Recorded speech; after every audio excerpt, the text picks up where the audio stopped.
ojúlẹ̀ pàpà ìwọ ló ní kò dégún fún mi ọ̀ bàbá yẹ ọ̀ ìwọ ló pàṣẹ tí kìnìún lẹ́nu fún mi gbà tèmi ro. alágbàwí Emmanuel ó gbà tèmi wí.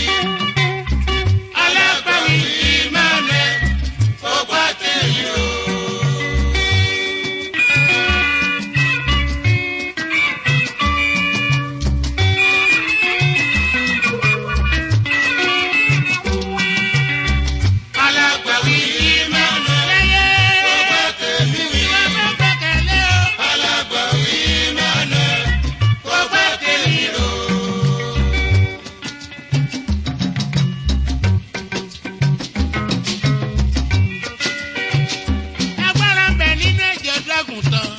Olúwa mi.